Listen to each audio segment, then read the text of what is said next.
नमस्कार, आप देख रहे हैं थर्ड आई न्यूज बालाघाट की विशेष पेशकश द हेल्थ शो। इस शो में हम करते हैं विभिन्न बीमारियों पर चर्चा, साथ ही हमारे एक्सपर्ट्स बताते हैं उन बीमारियों की रोकथाम कैसे हो और उनसे बचाव कैसे किया जा सके। बच्चे हर घर आंगन की जान होते हैं।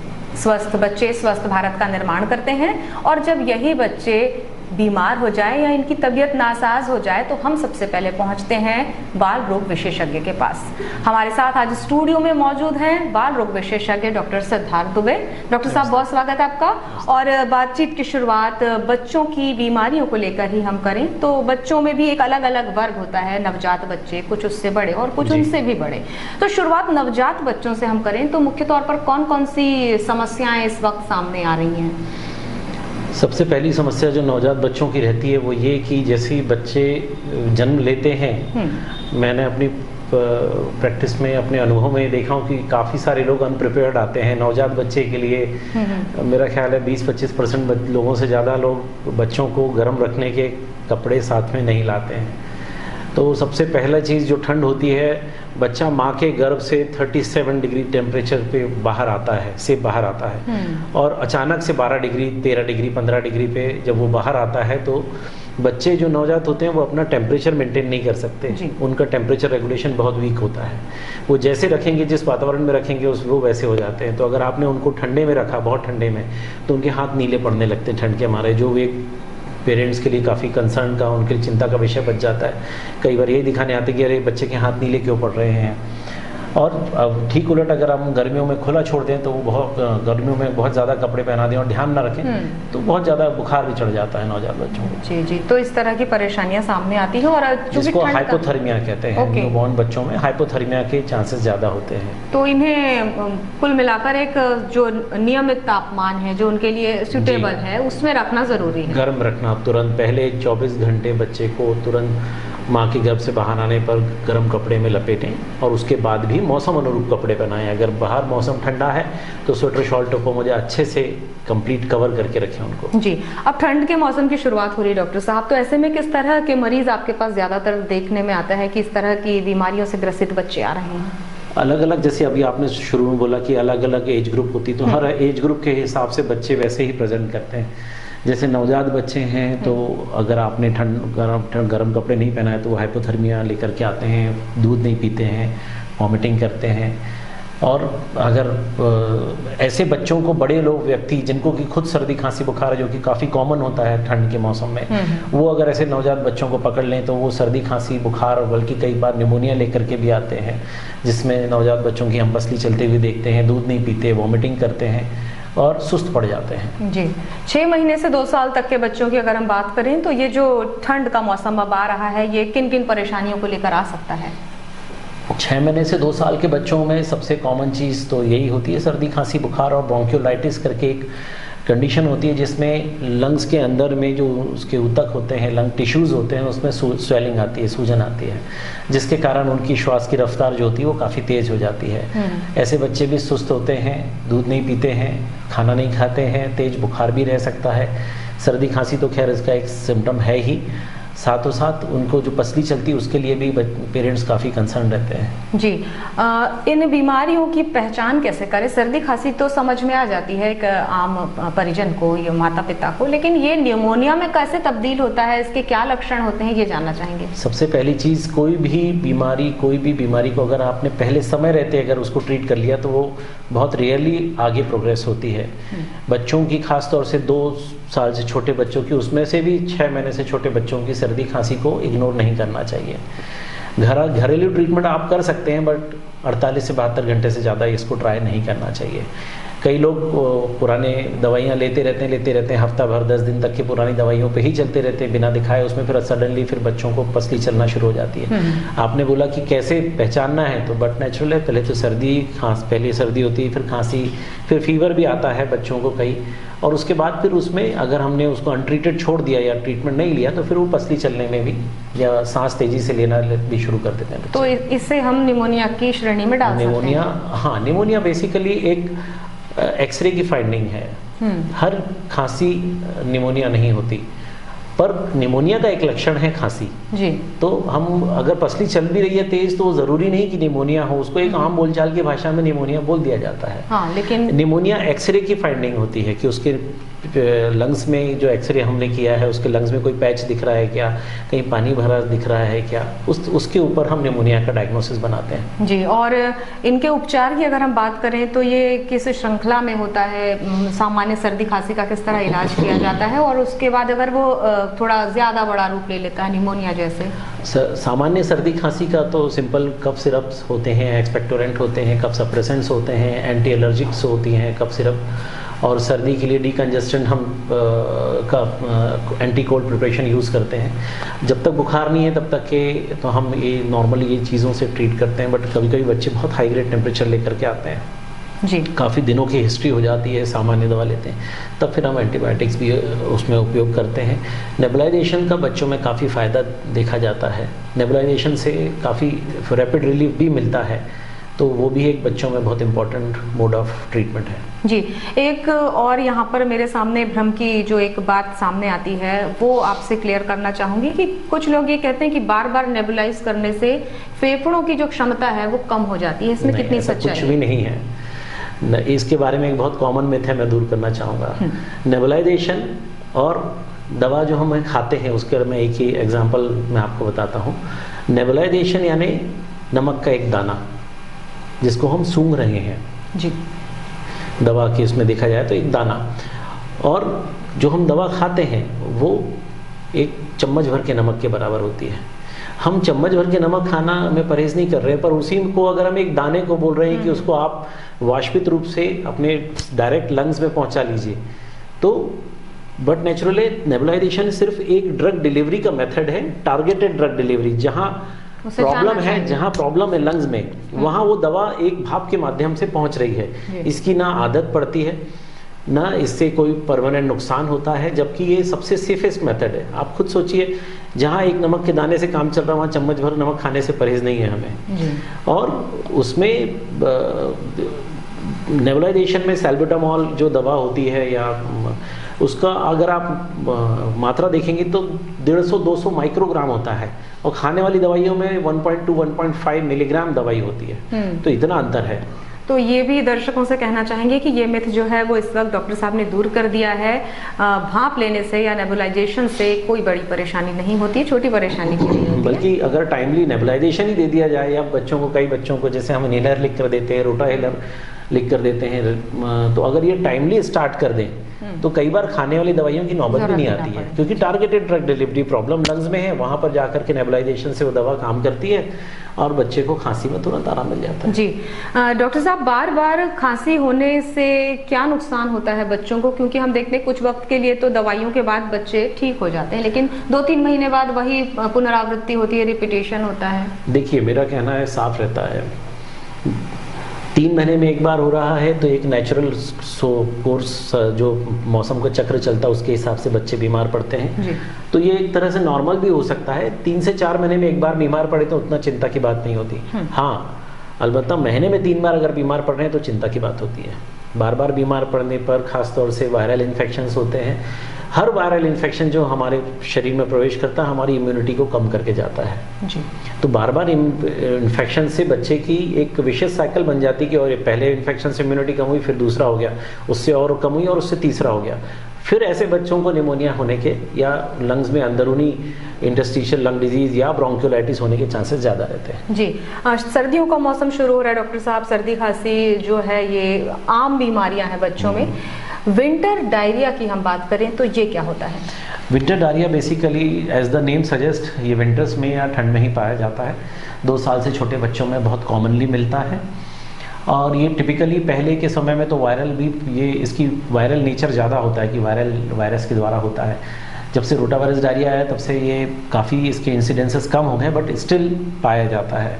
एक बहुत कॉमन विंटर डायरिया होने का कारण सर्दी खांसी भी होता है, क्योंकि छोटे बच्चे, खासतौर से 5 साल से छोटे बच्चे, वो कफ एक्सपेक्टोरेट नहीं कर सकते। जैसे हम खकार के बाहर थूक देते हैं, बच्चे नहीं कर पाते, वो गले तक आता है उनके कफ और वो उसको निगल लेते हैं। जब वो निगलते हैं पेट में जाता है, आंतों में जाके इन्फेक्शन करता है और वही फिर डायरिया के रूप में बाहर निकलता है। तो ये अक्सर करके सर्दी खांसी और फिर डायरिया, ऐसे विंटर डायरिया के रूप में देखा जाता है। मतलब ये घातक भी हो सकता है अगर समय रहते पहचान ना की जाए। अगर डायरिया एक सबसे आसानी से ठीक होने वाली चीज़ है, बशर्ते लोग ध्यान रखें, ORS टाइम पे देना है, कब डॉक्टर के पास अप्रोच करना है, कब नहीं करना है, कब घर में ठीक हो सकता है, कब एडमिट करना है, ये पहचानना आवश्यक है। अगर आपका बच्चा खेल रहा है, कूद रहा है और थोड़ा मोड़ा डायरिया हो भी रहा है तो आप उसको ORS से और प्रोबायोटिक से कंट्रोल कर सकते हैं।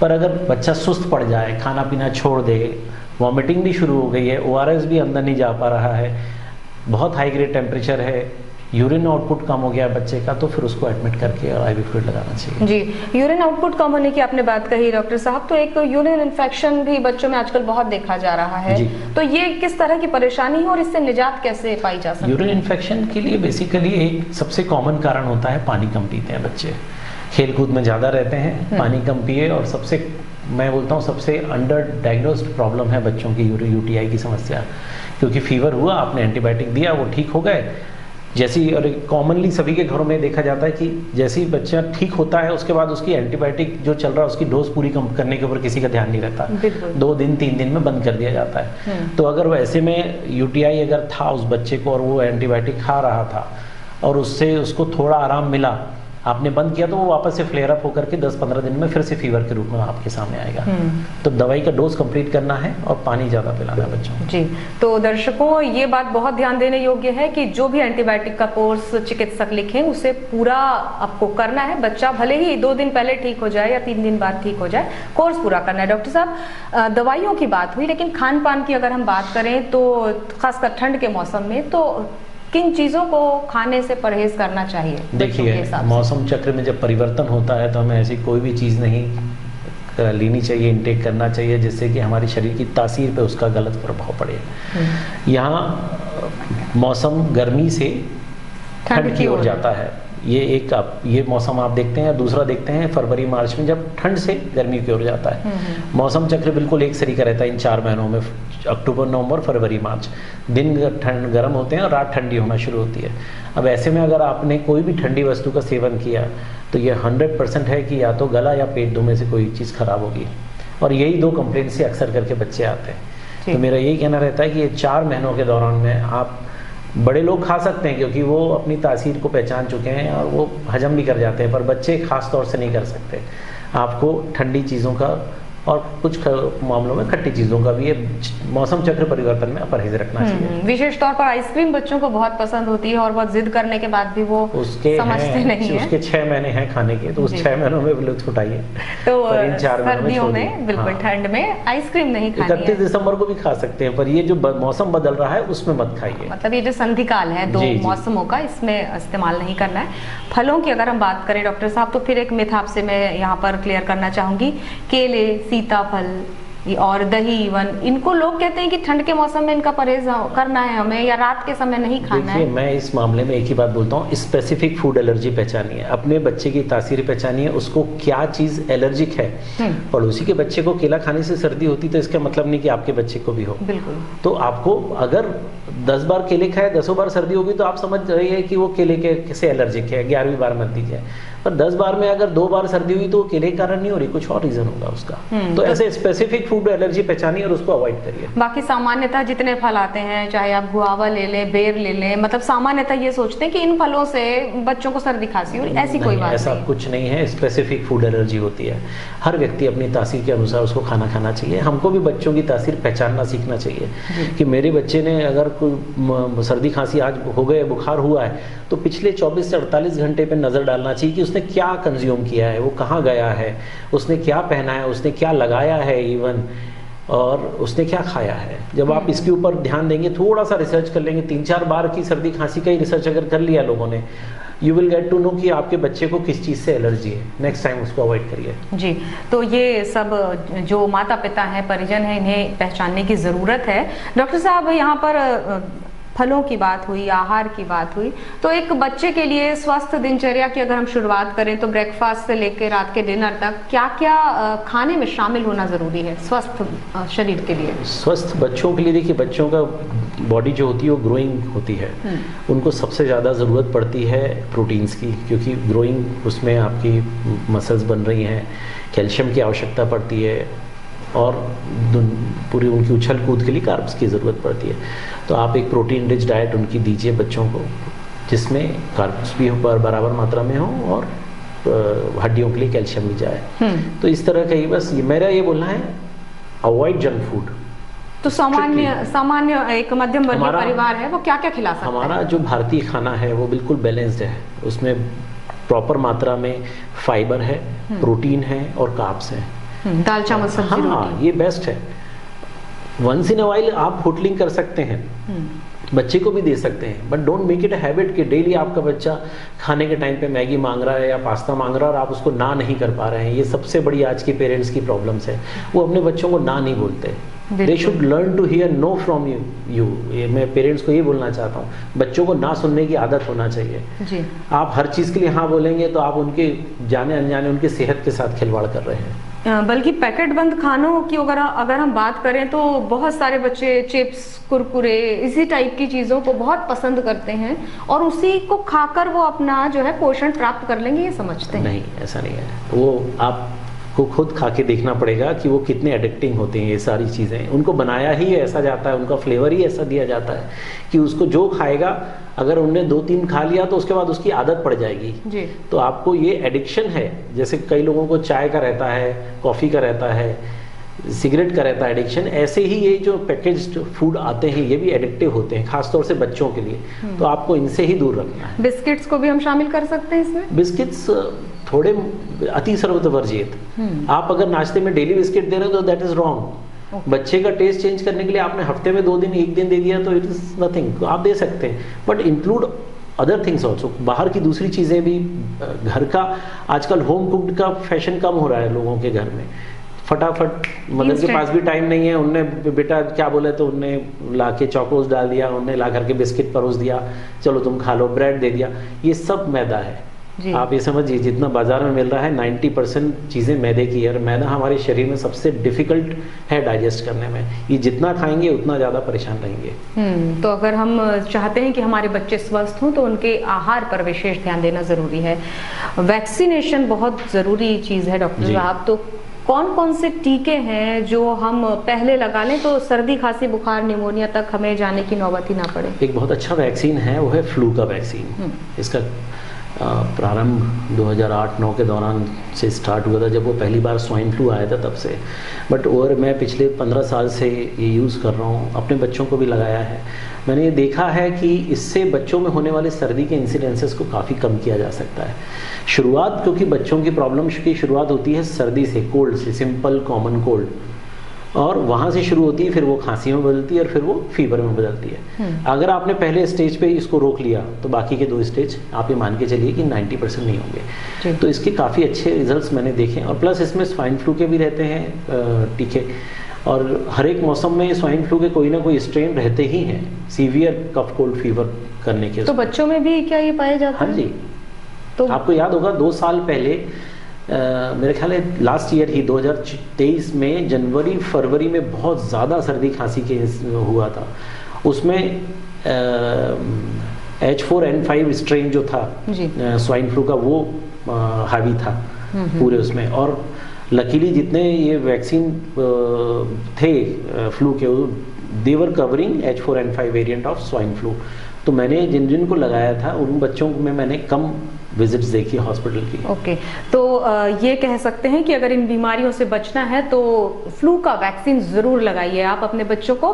डॉक्टर साहब, अब हमारे कार्यक्रम का जो समय है समाप्ति की ओर है। हमारे तमाम दर्शकों को, विशेष तौर पर उन माता पिताओं को जिनके बच्चे छोटे हैं 5 साल से, इनके लिए आप क्या सलाह देना चाहेंगे, क्या परामर्श देना चाहेंगे?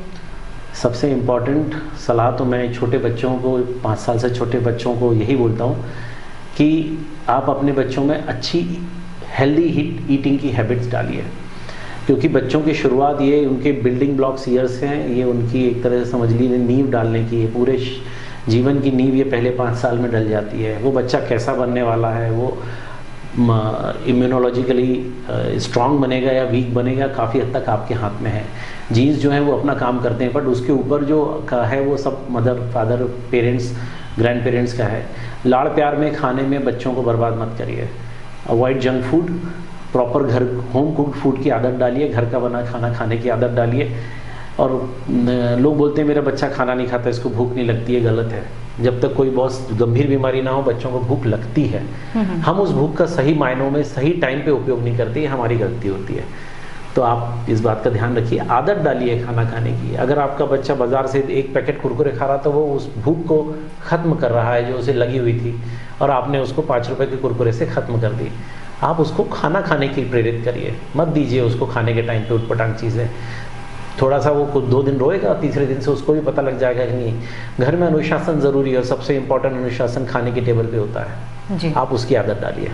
तो दर्शकों, डॉक्टर साहब ने बहुत ही ज़रूरी काम की बातें और परामर्श हमसे साझा किया। डॉक्टर साहब, हम हमारे स्टूडियो आए, आपका बहुत बहुत शुक्रिया।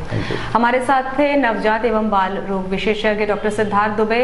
अगले अंक में कौन होंगे हमारे मेहमान जानने के लिए देखते रहिए द हेल्थ शो। दीजिए इजाजत, नमस्कार।